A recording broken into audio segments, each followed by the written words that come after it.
Do you believe in magic? Not the kind with wands and spells, but the kind that grows through hard work, trust, and forgiveness. Let's find out!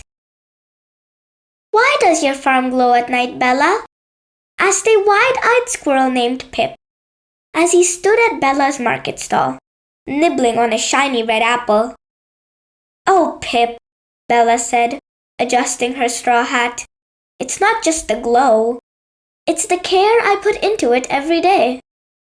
Bella was a small rabbit, with velvety brown fur and big, kind eyes that sparkled like dew on a spring morning. She wore a simple blue dress with pockets full of seeds and tools. Her farm sat at the edge of Sunnybrook Valley, surrounded by rolling hills that seemed to hum with life.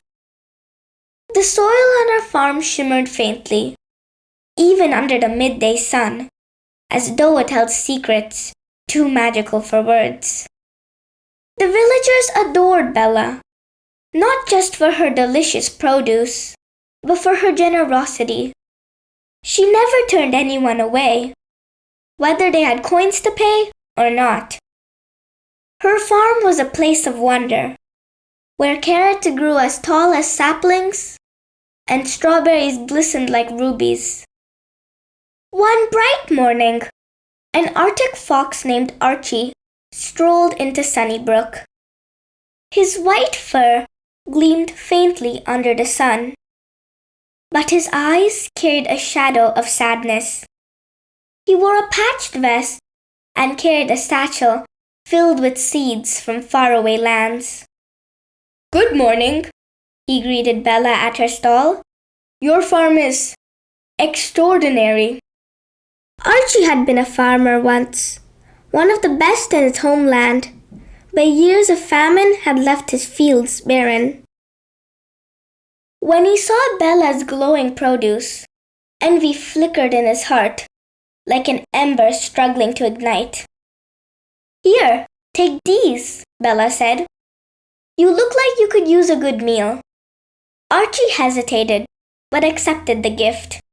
Over the next few weeks, he became a regular customer to Bella's stall, always offering advice or exotic seeds in exchange for her kindness. Slowly, Bella began to trust him. One day, Archie offered to help on the farm. "With my experience and your magic soil," he said with a grin, "we could grow wonders together." "All right," she agreed, "but only if you promise to treat this land with care." Archie worked tirelessly beside Bella. Together, they planted rare seeds, blue tomatoes, golden corn, and watched in awe as they sprouted overnight. The farm buzzed with life like never before.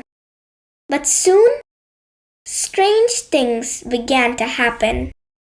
Some plants began to wilt inexplicably. Others stopped growing altogether. Bella frowned as she examined her fields one evening. The glow in the soil seemed dimmer than before. "What is happening? This has never happened before." Archie reassured her it was probably just an unusual season. But doubt gnawed at Bella's heart. She noticed Archie staying late at the farm more often, claiming he was testing new techniques. One moonlit night, unable to shake her unease, Bella crept into the fields. The cool night air carried the faint rustle of leaves and... Digging? She froze as she spotted Archie hunched over a patch of soil, replacing it with ordinary dirt from a sack. "Archie! What are you doing?" Archie dropped his shovel and turned to face her. Tears glistened in his eyes as he confessed everything.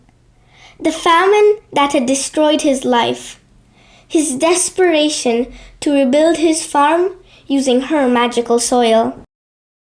I thought if I just took a little, it would help me start over.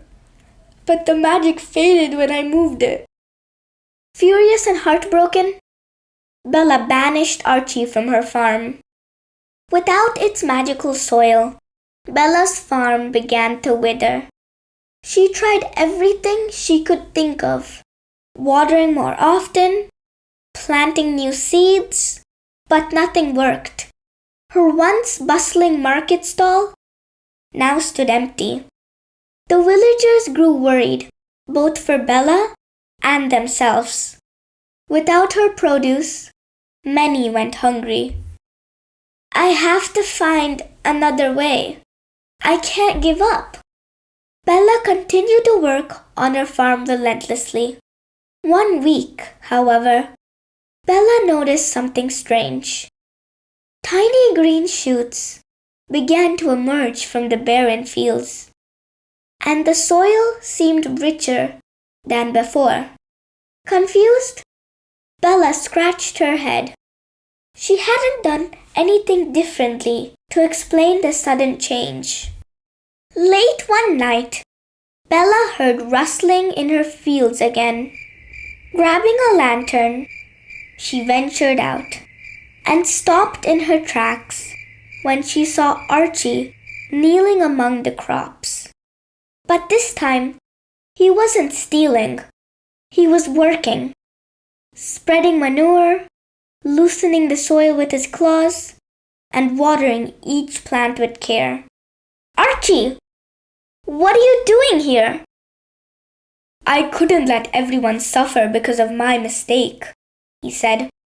I know how to farm without magic. Please let me help you fix this. Moved by Archie's sincerity and dedication, Bella decided to give him another chance. Together, they worked tirelessly, tilting the land by hand, composting scraps from the village, planting each seed with care. And to their amazement, the crops began to grow again, stronger and more vibrant than ever before. The villagers returned to Bella's stall in droves, marveling at the new produce and praising both Bella and Archie for their hard work. One golden afternoon, as Bella and Archie admired their flourishing fields, a soft light descended from the sky. It was the fairy who had blessed Bella's farm long ago. My goodness! Your crops are more beautiful than ever. Bella explained everything, the loss of the magical soil, and how she and Archie had rebuilt the farm through sheer effort and teamwork. You've discovered a magic far greater than mine, the magic of dedication and forgiveness. With a wave of her wand, she blessed their land anew. From that day forward, Sunnybrook's fields became even more abundant. Bella and Archie worked side by side, not just as partners, but as friends who had learned to trust each other again. Their story spread far beyond Sunnybrook, a tale of redemption that inspired others to believe in second chances. The moral of the story is, true magic lies not in enchanted soil or fairy blessings, but in dedication and forgiveness. When we combine our strengths and learn from our mistakes, together, we can create wonders beyond imagination. The end.